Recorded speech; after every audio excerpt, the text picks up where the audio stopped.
तो टीके ही तो लगाते रहे और टोपी पहनाते रहे। इन्होंने क्या किया है, कांग्रेसियों ने, भाजपाइयों ने, और ये नया जो आ गया ना, ये मदारी, ये सारा ये पप्पू और गप्पू के चक्कर में जो मीडिया है, मीडिया पूरे देश को पप्पू और गप्पू के चक्कर में घुमा रहा है। दलित को और मुसलमान को अगर ब्राह्मण क्षत्रिय वैश्य फंस गया तो बेटी तो दे देगा पर वोट नहीं दे देगा भाई।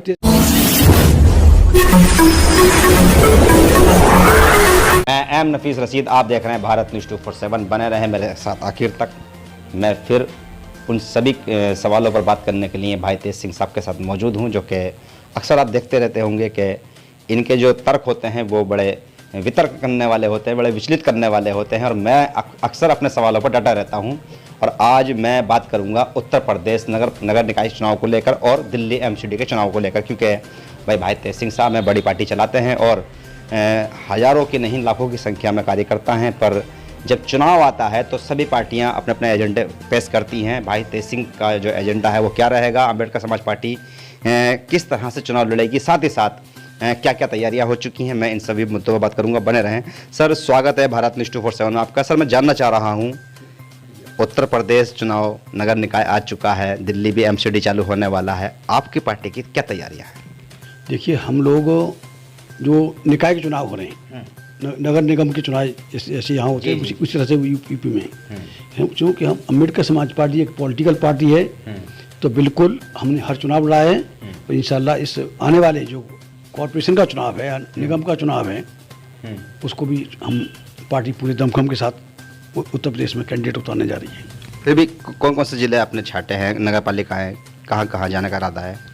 देखिए, मैं यहाँ चूँकि मैं सेंटर में बैठा हुआ हूँ, मैं पर्टिकुलर नहीं कर सकता, लेकिन ख़ास तौर पे पश्चिमी उत्तर प्रदेश, मुरादाबाद हो गया, अमरोहा हो गया, बरेली हो गया, बिजनौर हो गया, और ये जितना भी मेरठ वगैरह, मेरठ गाजियाबाद, इधर पूरा पश्चिमी उत्तर प्रदेश, और पूर्वांचल मेरा पूरा है। पूर्वांचल में आजमगढ़ से लेके गोरखपुर, आजमगढ़, बलिया, बस्ती, आजमगढ़, ये देवरिया, बनारस वगैरह, ये सब जगह है। ठीक है सर। बीजेपी की सर एक विचारधारा है, आम आदमी पार्टी की एक विचारधारा है, कांग्रेस की एक विचारधारा है, इसी तरह अब असदुद्दीन ओवैसी अपनी पार्टी को एमआईएम को लेकर उतरे हुए हैं। हर जगह उनके जो कार्यकर्ता नौजवान हैं साथ जुड़कर बात कर रहे हैं कि अब उड़ेगी पतंग पूरी यूपी में, और इसी तरह एमसीडी का भी एक दिल्ली में खेल हो रहा है। सर, आप कौन सी विचारधारा पेश करेंगे? आप तो सिर्फ और सिर्फ जब भी आपकी वीडियो देखी जाए या प्रेस कॉन्फ्रेंस देखी जाती है तो हर जगह पर आप तो धर्म को ही आगे लाते हैं, कभी किसी मुद्दे पे बात नहीं करते ऐसी जो कि नौजवान चाहते हैं, जिनको जैसे शिक्षा, रोजगार। नहीं, हम लोग बिल्कुल बात करते हैं। जो मेन स्ट्रीम मीडिया है हमारी बातों को लोगों तक नहीं पहुँचाता है। अच्छा। आप जैसे भाई हैं वो हमारी बातों को पहुँचा रहे हैं, मैं आपका फिर शुक्रिया अदा करना चाहता हूँ। देखिए, यहाँ तक बाबा साहब ने जो काम किया, यहाँ के डाउन टोडन दबे कुचले लोगों के लिए काम किया, और जो जितने जो नगर निकाय हैं, नगर निगम हैं, वहाँ जो काम है, सफाई का ये काम है, जब सफाई का जिम्मा इनको हम शूद्रों को दे ही दिया, तो इस चुनाव में जो सवर्णों की पार्टियां हैं उनको नहीं आना चाहिए, कांग्रेस को नहीं आना चाहिए। अच्छा। वो भाई नगर निगम में सफाई का काम करेगी क्या है? या बीजेपी सफाई का काम करेगी? अच्छा। ये उनकी विचारधारा के खिलाफ है। यानी कि आपको सवर्णों का वोट भी नहीं चाहिए? बिल्कुल नहीं चाहिए जी, किसी की कीमत पर नहीं चाहिए। मुझे ठाकुर ब्राह्मण बनियों का वोट नहीं चाहिए, किसी भी कीमत पर नहीं चाहिए। मुझे हजारों साल तक हार मंजूर है, लेकिन इन तीनों कौमों का वोट नहीं चाहिए मुझे। अच्छा जी। तो फिर ये भी तो कहा जाता है कि जहाँ वोट जाति के हिसाब से पड़ता है वो बेकार होता है। कितने भाई? दे आर हार्डली 10 to 12%, 10-12% हैं। राजनीति इन लोगों को नहीं करनी चाहिए। जिस कौम के, जिस समाज के वोट, इन तीनों के जो श्रेष्ठ अपने आप को कहते हैं ब्राह्मण क्षत्रिय वैश्य हैं, जो इनकी तादाद ही मुश्किल से 10-12% है देश में, लेकिन ये अपनी होशियारी से, अपनी चालाकी से और हमारे लोगों की जो बेवकूफ़ियों पर राज कर रहे हैं। इनको वोट नहीं पड़ना चाहिए। सर, फिर भी एक सवाल ये खड़ा होता है कि आप अपनी पार्टी का क्या मैनिफेस्टो पेश करेंगे? उत्तर प्रदेश की बात कर लेते हैं हम, सीधे नगर निकाय चुनाव की। आपने तो दो बातें कह के बात खत्म कर रहे हैं कि भाई जो निचली जाति के लोग हैं उन्हीं को नगर पालिका में भेज दिया जाए। सर, वो बड़े बड़े वादे कर रहे हैं नगर पालिकाओं को लेकर, विकास लाएंगे, चमका के रख देंगे शहर को, और आप जब उन्हीं की बात कर रहे हैं जो चमकाने वाले हैं, पर आपके पास कोई एजेंडा ऐसा तो नहीं दिखाई दे रहा। आप किसके एजेंडे की बात कर रहे हैं? किसने? मोदी ने 2014 के चुनाव में क्या बोला था? हर घर को 15 लाख रुपया आएगा, बोला था ना। अगर बीजेपी 2014 का चुनाव जीती है पार्लियामेंट का, तो सबको दिया ना उन्होंने। हाँ, सबको दिया ना।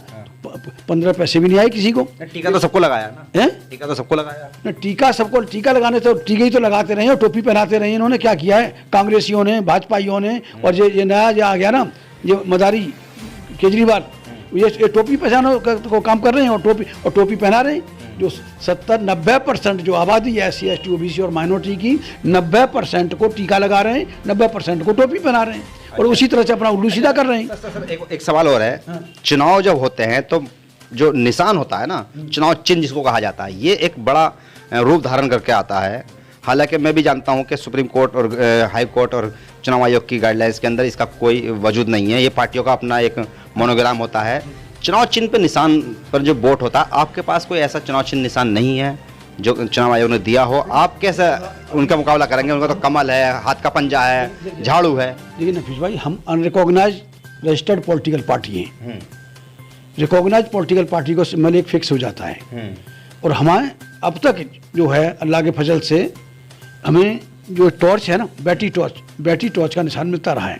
बैटरी टॉर्च का क्या है, जो अंधेरे में भी रात दिखाए। हमारा समाज अंधकार में है, तो हम टॉर्च का निशान इसलिए हम पसंद करते हैं कि वो टॉर्च अंधेरे में भी रास्ता दिखाती है। और देखिए, आप चुनाव चिन्ह की बात कर रहे हैं, पार्टियों की बात कर रहे हैं। ये जहाँ जो लड़ाई है, चाहे निकाय के चुनाव हो, नगर निकाय के चुनाव हो, चाहे असेंबली का चुनाव हो या पार्लियामेंट का चुनाव हो, ये दलों की लड़ाई नहीं है। इस देश में अगर कोई लड़ाई है तो सवर्ण हिंदू बनाम शेष भारत, मतलब 90 और 10 की लड़ाई है। 10% सवर्ण हिंदू और 90% शेष भारत। ये 90 और 10 की लड़ाई है। और 90 और 10 की लड़ाई में 10 वाला जीत रहा है, यही तो शर्म की बात है। अच्छा। 10 वाला क्यों जीत रहा है? कि हम आखिर में, ये आम आदमी पार्टी है, ये केजरीवाल अच्छा है, कि वो कभी मोदी अच्छा है, कि कभी कुछ अच्छा है, कभी कांग्रेस अच्छा है, कि अब के ये सारा ये पप्पू और गप्पू के चक्कर में जो मीडिया है, मीडिया पूरे देश को पप्पू और गप्पू के चक्कर में घुमा रहा है। समझते हैं? पप्पू गप्पू, पप्पू राहुल गांधी जी को बोलते हैं और गप्पू बोलते हैं ये मोदी जी को। प्राइम मिनिस्टर, आप मोदी को मोती कह रहे हैं। प्राइम मिनिस्टर जो हैं मोदी जी हैं, मेरे से वो शब्द नहीं निकलता, वो उसकी जगह पे ताई निकलता है। मेरा नाम भाई तेज सिंह है तो ताई निकलता है ना, तो मोती। तो मोती जी हों या उनको गप्पू कहते हैं, वो तो सिवा गप के अलावा कुछ बोलते नहीं है। सच्चाई तो उससे कोसों दूर होते हैं और अंदर अंदर अपना काम करते हैं। ऊपर लोग झूठ में उलझा देते हैं, अपने में अपनी गप में लोगों को उलझा देंगे मोती जी, और नीचे अपना काम कर देंगे। अडानी अंबानी को कर दिए, दूसरे नंबर पर लाके खड़ा कर दिया। कब उत्तर प्रदेश जा रहे हैं सर? जी, कब जा रहे हैं उत्तर प्रदेश? उत्तर प्रदेश में अभी मेरा रिसेंटली बिहार का है, 2-3 दिन का मेरा टूर है। उसके बाद में यूपी भी जाऊंगा और गुजरात में अहम चुनाव हो रहे हैं। गुजरात में जो बहुत बड़े ट्राइबल लीडर हैं, छोटू भाई वसावा साहब, वहाँ ट्राइबल्स की आबादी 17% है और वो एक बहुत बड़े लीडर हैं वहाँ के, छोटू भाई वसावा। तो छोटू भाई वसावा, कर्मी पटेल, अम्बेडकर समाज पार्टी और हम लोग जो मोहम्मद सुलेमान साहब की इंडियन नेशनल लीग है और वो इसकी वेलफेयर पार्टी ऑफ इंडिया है, जमात इस्लामी हिंद की, ये 4-5 पार्टियों का हम लोगों ने एक महाज बनाया है। और इंशाल्लाह हम कोशिश कर रहे हैं कि हम ये अब आने वाले जिसके गुजरात के चुनाव में हम एक नई सरकार दें। चाहे छोटू भाई वसावा को हम एज मुख्यमंत्री प्रोजेक्ट करेंगे। अच्छा। बहुत बड़े लीडर ही नहीं, बहुत बड़े दिल के भी हैं। पर वोट ब्राह्मणों का नहीं लेंगे? नहीं, हमें नहीं चाहिए, वो लेते रहें, उनसे हमें मतलब नहीं है। अम्बेडकर समाज party never by for vote for this ब्राह्मण क्षत्रिय व्यास, हमें उनको मिल भी नहीं सकता। देखिए हम गफलत में क्यों रहें। अच्छा। ये देखिए ये जो है ये चमार, दुसाद, वाल्मीकि, इन्हीं को तो दलित कहा जाए, बड़ी वो है। दलित को और मुसलमान को अगर ब्राह्मण क्षत्रिय वैश्य फंस गया तो बेटी तो दे देगा पर वोट नहीं दे देगा। भाई तेजी मुगालते में नहीं है। इन्हें वोट मिल सकता है, ना मिलेगा, न किसी मुसलमान को मिलता है इनका। किसी ने वैसे ही दे दिया लोकल डिफरेंस में, वो दीगर बात है। लेकिन किसी भी कीमत पे दलित को और मुसलमानों को ब्राह्मण वोट नहीं देगा और फंस गया तो बेटी दे देगा, उसमें नहीं है। चलिए, ये बड़ा एक अजीब सा तर्क दिया है भाई तेज सिंह साहब ने कि वोट नहीं देगा, बेटी दे देगा। कौन क्षत्रिय और ब्राह्मण और वैश्य समाज के लोगों को कहा है, पर जिस तरह से दावत ठोक के कहा है कि इनका वोट चाहिए भी नहीं, इन चारों वर्ण का वोट चाहिए भी नहीं, तो ये भी अपना एक बड़ी बात है। देखना यह है कि नगर पालिका या एमसीडी में जिस तरह से पार्टी चुनाव लड़ेगी अम्बेडकर समाज पार्टी, उसमें भाई तेज सिंह साहब अपनी पार्टी को लेकर कितना दम दिखाते हैं और वोट लेने से उन लोगों का जो कि उच्च जातीय के लोग हैं कैसे इनकार करते हैं। मैं एम नफीस रशीद, आप देख रहे थे भारत न्यूज़ 247।